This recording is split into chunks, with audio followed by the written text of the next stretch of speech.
The first fight on the prelims is Maki Pitolo versus Charles Byrd. And in the beginning of the fight, Byrd got Pitolo on the fence and began working on a takedown. But Pitolo reversed the position and actually took down Byrd. About 1 minute later, Byrd reversed the position and got on top of Pitolo. He then went for a guillotine, but he fell short. And in the process, he got his back, so it was overall a success. But not for long, since Pitolo reversed the position again and took down Byrd. He soon got side control on Byrd, but he got up again, and Byrd slammed Pitolo over the back, John Cena style. And from here on out, Byrd laid on Pitolo until he caught an opening and landed some good ground and pound. In the second round, Byrd landed a huge right hand, while Pitolo was just touching Byrd with little lefts, little rights here and there. And around 1 minute left in the round, Pitolo landed a nice left hand and started raining on Byrd. And he ended up taking Byrd down as well. And after he rained down hammer fist until Herb Dean was forced to stop the fight.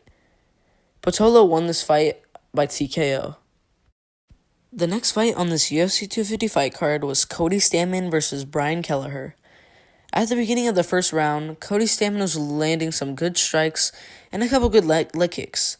From the beginning, it looked like Stamann was the better fighter with 3 times the strikes and halfway through the round. Stamann landed some good combinations near the end of the round as Kelleher, he was just still trying to figure out Stamann. And that was about it for the round. At the start of round 2, they both traded some weak shots until Kelleher shot and failed for a takedown.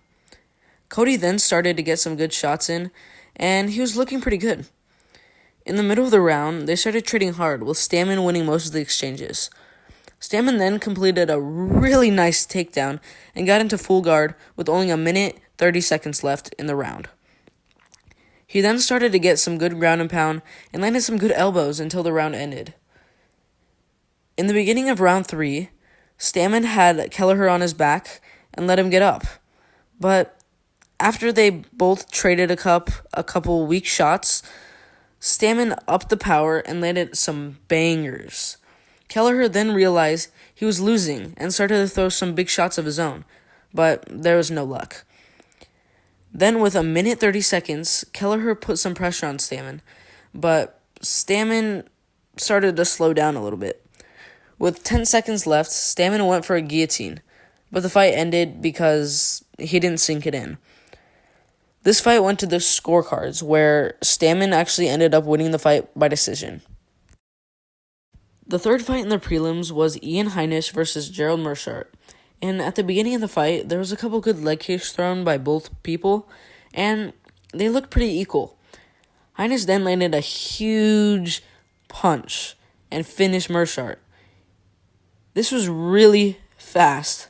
It was only about 1 minute 30 seconds into the fight, and I think we're looking at a future top 5 fighter in our midst right here, Ian Heinisch. The fourth fight on these prelims was Alex Caceres versus Chase Hooper. And at the beginning of the fight, Caceres was landing some good shots on the kid and actually knocked him down. Caceres hurt Hooper with a lot of big shots, and Hooper decided to try for a takedown, but failed. Caceres landed a good body shot and a couple more shots on Hooper. He had more than twice the amount of shots at Hooper at this point, with 1 minute left in the round. And Hooper went for another takedown, but he couldn't do anything with it. And that was about it for the first round. Caceres was definitely winning the fight at this point, and in the second round, it seemed like Hooper just wanted to get to the ground as fast as possible, but he couldn't seem to get it over and over again. He just kept trying. Caceres had a good leg kick not long after, but Hooper wanted to get Caceres in his guard, but Caceres said no and got out. Caceres then started to land some more, and Hooper still tried to get Caceres to come down with him. And Caceres landed some good kicks, and they were back to their feet. Nothing really happened after that. It still seems like Caceres was winning the fight at this point, and at the start of the third round, Hooper kind of knew he was losing the fight, so he was going for anything that he could go for. But Caceres just kept on landing over and over again until Hooper just decided to go for another takedown. After a bit more striking, Hooper hit Caceres in the cup, but he was fine, so the show went on. They kept trading shots with Caceres, winning most of them, and it was pretty obvious that it was going to be Hooper's first loss. He ended up winning the fight by unanimous decision.